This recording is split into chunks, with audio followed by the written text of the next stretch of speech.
یہ حساب کا دوسرا سبق ہے، تو آئیے ایک اس کا مسئلہ حل کرتے ہیں۔ فرض کیجئے ہم پتہ کرنا چاہتے ہیں کہ 11 جمع 4 کیا نمبر ہے۔ شاید اس کو دیکھ کے آپ کہیں کہ ابھی تک ہم نے 10 سے زیادہ کی تعداد کے نمبروں کا حساب جمع اور حساب نہیں کیا، تو میں کہوں گا پریشان مت ہوئیے، خالی اس کے پہلے نمبر پہ غور کیجئے۔ 1 جمع 4 کیا ہوتا ہے؟ 1 جمع 4 کیا ہے؟ وہ تو ہمیں معلوم ہے نا، 1 جمع 4 5 ہے، تو 5 نیچے لکھ لیجئے۔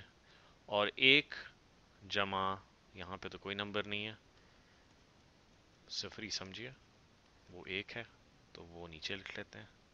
تو 11 جمع 4 15 ہوتا ہے۔ اس کو ہم اپنی نمبر لائن پہ بھی لکھ کے ٹیسٹ کر سکتے ہیں۔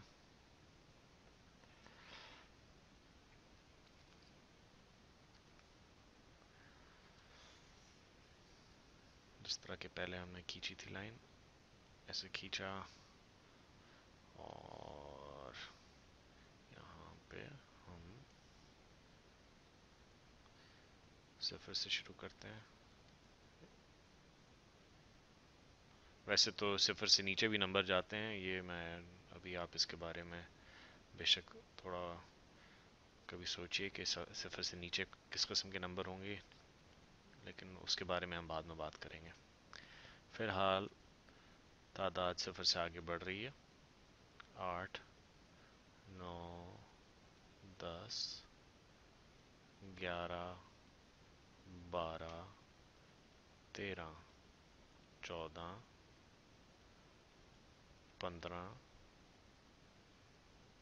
16 17 بھی لگا دیتے ہیں۔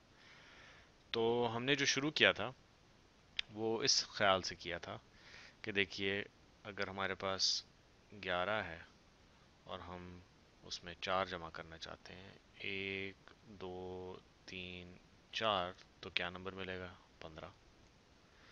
اور اگر ہمیں ابھی بھی یقین نہیں ہے تو ہم فرض کیجئے ہمارے پاس، ہم کہیں کہ ہمارے پاس 11 گیندیں ہیں، 1 2 3 4 5 6 7 8 9 10 11، اور اس میں ہم 4 اور گیندیں جمع کر دیتے ہیں، 1 2 3 4، تو کل کتنی گیندیں ہو گئی؟ 1 2 3 4 5 6 7 8 9 10 11 12 13 14 15۔ تو یہ درست ثابت ہوتا ہے، اور میں ہرگز یہ نہیں کہہ رہا کہ ہر مرتبہ جب آپ کو کوئی مسئلہ ہو آپ یہ گیندیں جمع کرنے بیٹھ جائیں، لیکن اگر آپ کو سمجھ نہیں آ رہی تو اس میں کوئی حرج نہیں ہے کہ اپنے اطمینان کے لیے آپ زیادہ دیر لگا کے یہ گیندیں جمع کر کے مطمئن ہو جائیں۔ تو آئیے تھوڑا اور مشکل پرابلم مسئلہ حل کرتے ہیں۔ فرض کیجئے کہ ہم یہ پتہ کرنا چاہتے ہیں کہ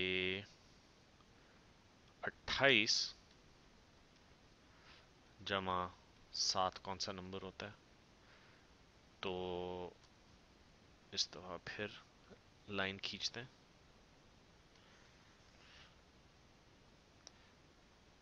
اور میں بجائے اس کے کہ صفر سے شروع کروں، میں 5 سے شروع کروں گا۔